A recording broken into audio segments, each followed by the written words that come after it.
Olá, gente! Hoje nós vamos falar um pouquinho sobre então o capiaçu quando ele está numa situação de estresse, geada, seca, situações aonde ele vai criar uma situação de estresse, de dificuldade com alguma coisa que ele teve. Quando ele teve então uma situação que causou alguma coisa que atrapalhou o crescimento dele, que causou uma dificuldade para ele crescer, e ele estaciona. Ele vai ter que estacionar ou ele vai se armar para outras situações. O que acontece, por exemplo, aqui nós estamos no Rio Grande do Sul, nós tivemos aqui então muito frio. Com o frio, o capiaçu começa, assim que esquenta,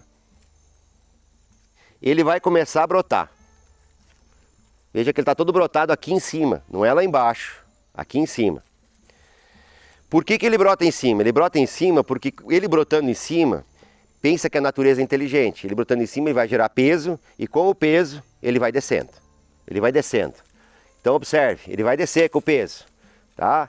Ele vai chegar ao solo. E quando ele chega no solo, gente, ele vai gerar raiz e ele vai voltar a uma nova geração. Então ele tenta perpetuar a sua espécie. Essa é a matemática, essa é a ciência da natureza. A natureza tenta isso. Então é por isso que ele brota aqui em cima e não lá embaixo, que a tendência normal seria brotar no solo. Então quando nós temos então ele brotando aqui em cima, o que a gente faz? Nessa mesma situação, gente, ele vai pendoar também. E ele pendoa aqui, ou bota flor, né? Depende de como você chama. Eu no primeiro vídeo que eu gravei do capiaçu aqui, eu falei semente, por engano, me martirizaram. Mas não importa. Isso aqui na verdade é uma flor que ele coloca. E ele coloca, ele pendoa, ele bota essa flor em situações de estresse, exatamente nessa situação. Não é comum ele fazer isso aqui. Então ele vai fazer isso aqui quando justamente ele está fazendo a mesma coisa aqui de brotar, né? Ter brotação e tal. E aí hoje pelo Brasil todo me pergunto o que se faz nessa situação, porque tem várias situações que geram isso aqui. Pode ser um alagamento, pode ser o frio, que nem no nosso caso aqui, pode ser uma situação de seca mais extrema. Então ele vai reagir querendo cair ao solo para poder. Então para ele cair ao solo, como ele ainda não tem altura, ele está mais baixo, e esse aqui tem mais situações de estresse do que só o frio. Então, gente, o que acontece? Ele precisa tentar as formas para ele voltar a ter uma nova chance, porque aqui ele sofreu. Então esses aqui, nós temos também depois a brotação mais embaixo. Então uma outra situação que nós temos atípica, que acontece, é ele começar nessa época, que ele deveria só estar crescendo para cima, não ter muita brotação, ele começa aqui embaixo a botar mais brotação. Então essa brotação que nós temos aqui ó, essa brotação, por que ela está vindo aqui e ela começa a vir cada vez mais? O normal, quando ele está andando tranquilo, ele vai brotar muito pouco aqui embaixo. Ele vai crescer o perfilhamento inicial.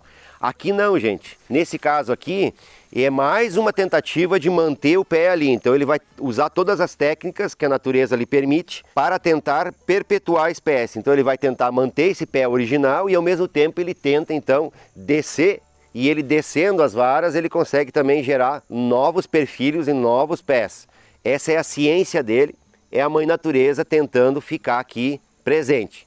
Isso não é mão do homem, isso aqui é mão de Deus aqui que colocou uma espécie que quer continuar.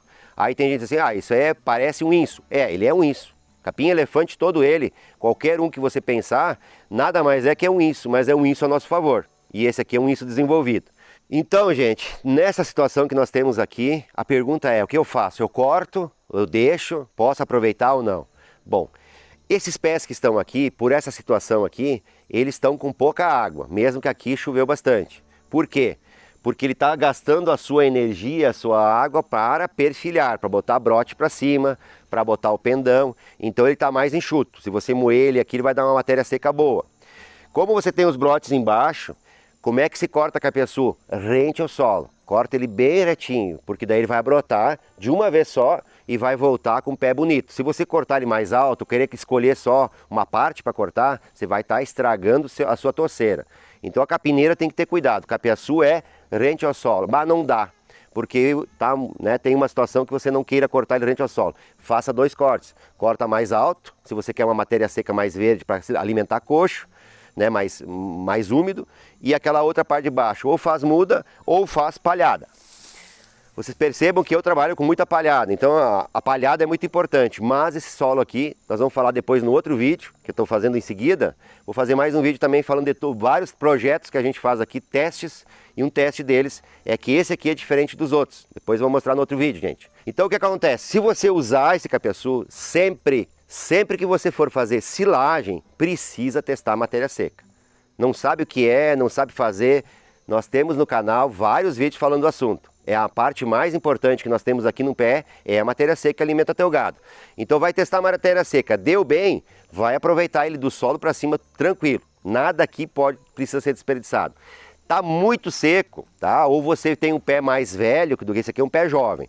Um pé mais velho, lá com 120, 130 dias aconteceu isso aqui, corta mais alto, 50 centímetros mais ou menos. Por quê? Porque a parte de baixo dos pés, nas varas mais velhas, como essa aqui, ó, uma valha velha, aqui nós temos um brote mais novo, tá? Quando o pé está mais alto e você já tem, o que vai acontecer? Ele vai estar com muito mais fibra na parte de baixo. Então, aquela parte você deixa para muda ou pica para botar no chão como palhada, mas você não vai alimentar o gado e nem fazer silagem com essa parte quando ele está muito velho. Por quê? Ele começa a fibrar, a criar uma situação de pouca qualidade quando ele começa a crescer demais, está muito alto, passou do tempo, mas isso acontece de baixo para cima. Lembre-se que como ele está crescendo, a primeira parte dele está ali e ele foi crescendo. Então a parte mais velha está ali embaixo. Então ele vai fibrar de baixo para cima. Quanto mais alto você cortar, menos fibra você vai ter. A fibra que eu digo é a fibra não solúvel, não digestível, aquela que o gado não aproveita. Então a parte de baixo você pode cortar e dispensar nessas varas a parte de baixo. Mas aqui nós já temos brotação logo acima. Então quando eu tenho essa brotação logo acima, você pega aqui os primeiros brotes e usa os primeiros brotes. Esses aqui tem bastante água, o brote do chão, mas como o resto, como eu falei para vocês, vai estar seco, vocês têm que testar o conjunto. Vai cortar rente ao chão, aproveitar tudo, faz o teste da matéria seca do conjunto. Uma toceira, não precisa testar muita coisa. Corta uma toceira, passou na máquina, testou a matéria seca, deu bem, perfeito. Tem que corrigir, usa o aditivo que você tiver disponível e que você queira. Então você tem que corrigir, você corrige com casca de soja, corrige com fubá, você corrige com farelo de soja. Algodão, né, tem um resíduo da indústria de algodão, tem muita opção, gente, mas muita opção mesmo dentro do Brasil. Tem resíduos de milho, você vai engordar o alimento, não só corrigir a umidade, mas tem que corrigir. Se você não fizer a correção da umidade, você vai perder, porque o capiaçu, se ele tiver abaixo de 20% para fazer silagem, ele vai estragar dentro do saco, no chão, a partir de 15%, abaixo de 15%, no chão estraga. No chão estraga. Ai, ai, ai. O que tá acontecendo aí? Sozinho. E ele caiu pra cima, ainda deu sorte ainda. Caiu em cima dos tijolos. Atrás tá todo picado, né? Nunca vi um celular ter de vidro atrás. Uma questão importante que às vezes não pode ser confundida, que silagem feita no chão e silagem feita em sacos, como hoje está se aderindo muito a sacos, é diferente. No saco tem que estar com a matéria seca mais alta, tem que estar mais enxuto. No chão pode estar mais úmido, mas se estiver úmido demais, o que acontece? O chorume leva embora, junto com ele, que é a água, mas ele leva junto o nutriente. Por quê? Você moeu, não é só mais água, ele já está misturado, já virou um suco. Esse suco está repleto de nutriente que vai para o lixo.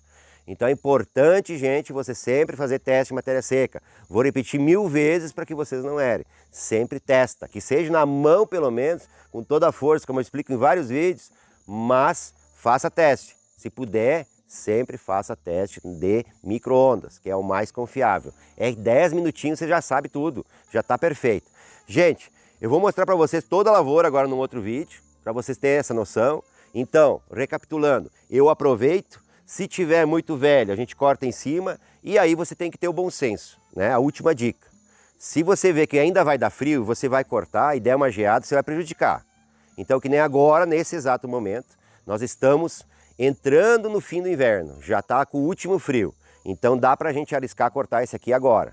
Se eu cortasse antes, eu correria o risco de dar uma geada ou dar um frio muito excessivo e eu prejudicar o perfilhamento novo. Nós temos que pensar não nesse aqui, esse aqui é um que a gente vai aproveitar. Temos que pensar agora, daqui para frente, vir um pé maravilhoso. Para isso, corte rente ao solo e não ter frio ou não ter um estresse depois do corte. Então sempre tenha um pouquinho de cuidado para ter o bom senso, escolher a hora certa de cortar essa situação aqui e bom proveito para ele. Agrega sempre valor, capiaçu sozinho não é um alimento completo e nem quando ele tem um aditivo ele não chega a ser completo, sempre com vários cultivares junto. Certo, gente? Até o próximo vídeo e vamos mostrar várias situações do capiaçu agora no próximo vídeo para vocês na semana que vem.